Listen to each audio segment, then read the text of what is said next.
morning everyone, and welcome to a little bit of French. Today I am driving the new third generation RenaultSport Megane. This is quite exciting for me really, for a couple of reasons. Number one, I've never actually driven a RenaultSport Megane, and I must confess that I do have something of a soft spot for the second generation cars, the 250, 265, and I think 275 that came just before this, and I've sort of been tempted to try one of those on many occasions, but never wound up biting the bullet. This car is something of a departure. The most obvious thing to look at is the fact that it's grown an extra pair of doors at the back. You see, three-door hatchbacks just aren't selling very well, and so RenaultSport decided that they should join the party like Audi and various others and make this a five-door. But as a five-door, it works pretty well. Now, the other reason that I'm particularly excited to drive this car is because I have recently driven the Alpine A110, and that was brilliant. And this is pretty much the product of the same kind of people and team, and they are evidently on fire at the moment, so I'm very excited to see just how this performs. Now, this is the Cup version of the car, which has a few key differences. The one to us petrol head types that'll be most important versus the regular sport chassis is the addition of a proper mechanical limited slip differential up the front. The engine is precisely the same as used in the A110. It's a 1.8 litre four-cylinder turbocharged engine, which is down from the 2 litre unit that they previously used. However, numbers in both power and torque are up slightly, with this car producing 280 horsepower and about 288 pound-foot of torque, which is quite impressive for such a small little unit.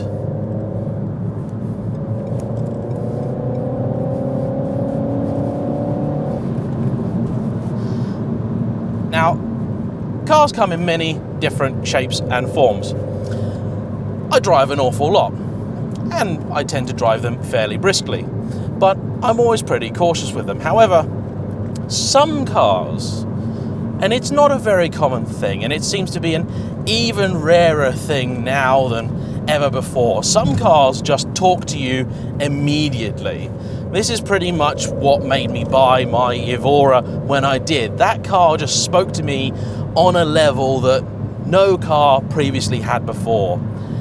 And I'm getting very much the same sensations from this. Now, for those of you who don't know how I do these reviews, what you're seeing really genuinely is the first time that I'm driving this car. Now, a few people sometimes wonder why I talk a little bit funny, or I have the odd pause, or I kind of go, or maybe I sometimes say, a little bit too much, and I do apologize for that. But what you are seeing is a genuine first impression. I'm not your regular traditional auto journalist that's actually been milling around in this for a week and has lots and lots of time to decide what they think about the car, and whether it's really good in these conditions or those conditions, or so on and so forth. Oh, nice C30 there.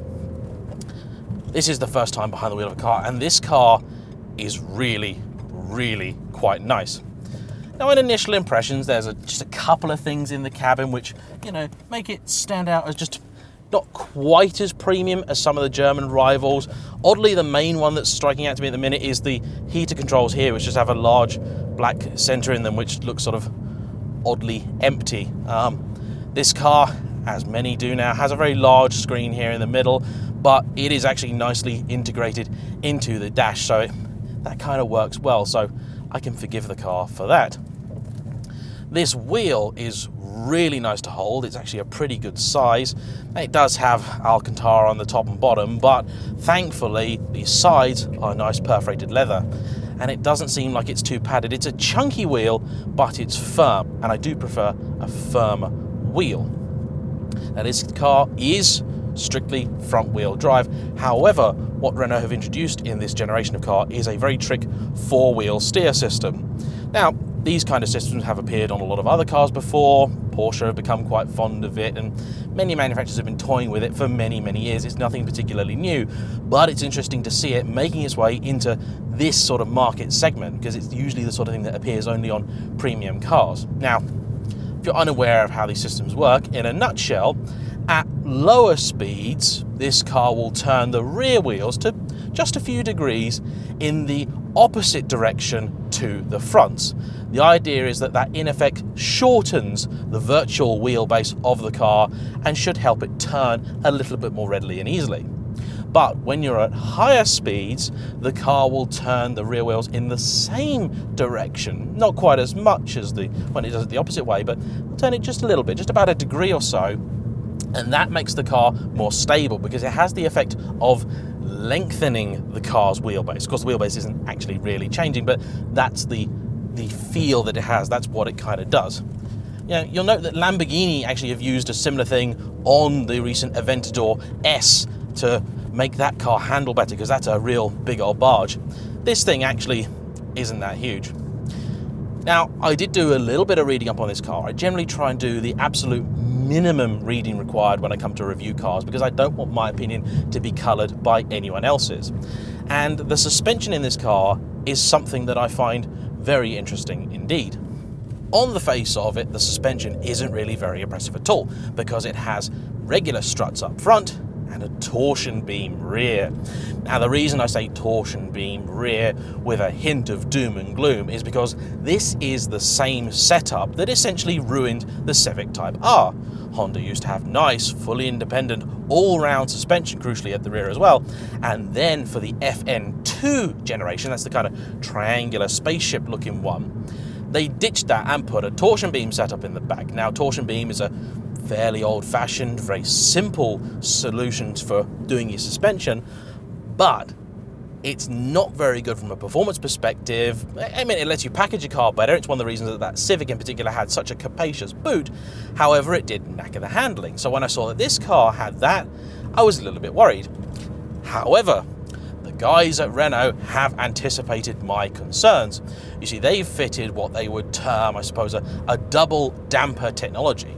And this apparently is pretty common in rally cars and whatnot, but what they do is this car does not have any sort of active damping or things, which I think is a very good thing. It instead has a very trick system, which means that there's almost a damper within a damper, so your stop in the suspension is itself hydraulic, which means that when you're over those tougher compressions, those more unexpected lumps and bumps, you don't just suddenly hit that end stop. You sort of, it'll come down, but then it'll still be moving to come to a halt. Now I'm just going to let traffic up ahead kind of clear itself, so I've got a clear little bit of road to see if this works. At lower speeds, the car rides reasonably firmly, but not at all uncomfortably. It's still a compliant enough ride. I mean, I would expect a fairly firm ride from anything with the word cup in the title. And the gearbox is also pretty good. I'm not actually a huge fan of the way that the gear lever looks, but to hold and to use, it's pretty nice. The seats are delightful. I mean, seats and steering wheels, they're the two things in a car that you're constantly in contact with. I suppose those and the pedals, but there's a big shoe between you and the pedals, so you don't really appreciate sometimes whether they're fancy or not. But seats and steering wheels are critical, and these are just bang on. Now, one slightly odd thing with this car is that you've got different drive modes. You've got comfort, neutral, sport, race, and you can tailor it to your personal requirements. And when you do that, it will also change the dials up here. Confusingly, when you're in sport mode, you get a nice, big, healthy rev counter and a sort of small little speedo. And when you whack it into race mode, the rev counter becomes this tiny little bar that's kind of very difficult to read, and you get this huge speedo in the middle, which makes no sense at all, because when you're on a racetrack, pretty much the last thing that you're worried about is the speed that you're doing. It is revs that are far more important. So what I'm going to do now is I'm going to drive the car in sport mode down the road, turn around and put it into race. Now, as I mentioned before, this is a passive suspension setup, so the suspension isn't going to change between those two modes, but what will change is the changeover point of that rear wheel steering system. So as I said before, it'll do different things depending on the speed that you're at. Now, in all modes bar race, 37 mile an hour, which I believe is about 60 kph, is the changeover point from when it decides to make the car a little bit sharper to a little bit more stable. However, when you change into race mode, it waits until about 60 miles per hour to make that changeover. The idea being that it should be a lot sharper and more agile and keener to turn in. So those are the kind of speeds that we're going to be doing down here, because it's a 60 limit. I obviously would never break the speed limit. And we're going to find out whether that makes a difference, and also if this car really can be as brilliant as everyone says it is. Because let's face it, Renault Sport products are pretty much the darling of the hot hatch crowd. I know you've got Civic Type Rs and stuff like that, but when I'm on track days, you're pretty much your most common type of cars, your M3s, and it's Renault Sport Clios. Then followed by Meganes. Meganes are less common, but you don't get that popular without doing some things right.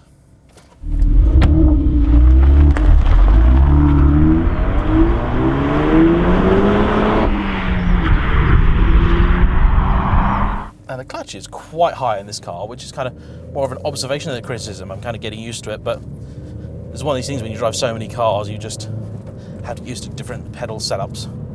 Okay, and here we go. Oh, you can feel the car following the road. It does dart around quite a bit. The engine pulls pretty strongly. Traction's not a problem. Oh, it moves a lot. A hell of a lot. But I know what it's doing, and that damping really works, because this is not a smooth road at all. I've driven down here in many things, and it's actually comfortable. I mean, it's not just tolerable, it's full-on comfy. I'm actually genuinely impressed over here with that. And the noise out of the car is not particularly exciting when you're pushing harder. I know you can improve it a little bit with the addition of a sporty exhaust. Brakes are very good. You can heel and toe nicely as well. Oh, you can feel the back end moving around there. It's a bit lively. Now, this car's owner, Cal, previously had a Golf R, and let's face it, a Golf R does have that massive traction advantage for the all-wheel drive system. They're also a little bit plain. Now, a Golf R, I've driven down this exact road in a Golf R, and the Golf, I would say, is going to be the quicker car, even in standard trim, and of course, a Golf is very easy to get big power out of. But the Golf is competent. A Golf is very competent. You've got to have your wits about you with this. Oddly, the car that I'm currently thinking of in terms of how this steering is not the Alpine A110 at all. Rather, its Italian rival, the Alfa 4C, because that does have very nice steering, but it's very lively steering, and you've really got to be ready for it, because if you've got some serious camber in the road, which is what this road has a lot of, it will pull you around and it will play with the car, and it will try and put you in a hedge if you are going to try and take the piss out of it. The car does move along quite nicely. And relax. There we go. This is a pretty fun car. Now, other things to note, let's say more boring stuff. Your servicing is nothing really remarkable. It's annual, about 12,000 miles. What is rather unfortunate is the fuel economy, which, according to the car's owner, in comparison with his Golf R, is, well, it's crap, basically. There's no two ways around it. I am a little bit confused. I really don't know why Renault decided to move from the 2-litre to the 1.8. That seems to me to have just made their lives unnecessarily difficult. It does seem like a really strange decision to have made. I don't know why they would do that. I mean, you could say economy or things like that, but with the new rules that we have, all of the new WLTP type stuff, actually just downsizing an engine is no longer a solution for getting your car to do better in the numbers.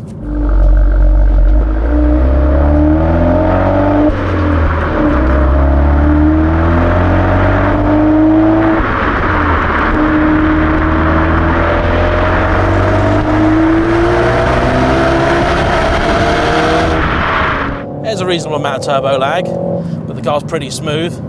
It's actually geared not too bad either. Second will take you to 60 mile an hour. A lot of turbo cars, they're actually geared ludicrously short in an attempt pretty much to make you think that they're faster than they are. You find yourself rowing through the gears, and then you think you're going really quick, and you look down and you're like, oh, I'm not going that fast. So this is pretty decent. So far, the major criticism really is the slightly uninspiring soundtrack, but I can't really blame Renault for that. The amount of things that manufacturers have to do now to get their cars to pass all of the various tests, it's a miracle you can hear anything at all. Now, I do know also that the newer batch of RenaultSport Meganes have been fitted with the dreaded particulate filter, which many things are having to suffer now. Now into race mode. Oh, the car's a little bit louder. I can hear that.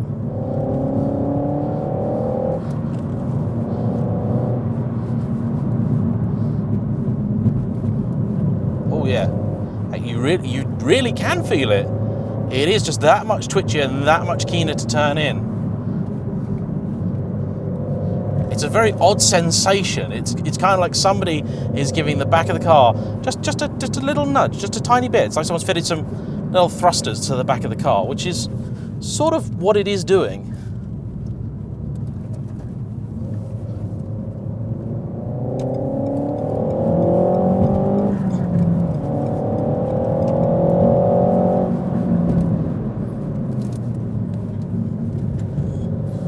It's weird.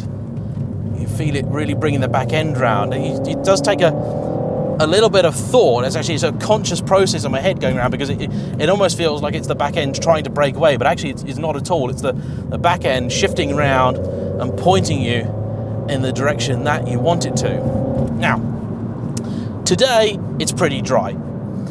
You may notice if you watch English YouTubers that we have this sort of affliction where we feel a near constant desire to talk about the weather.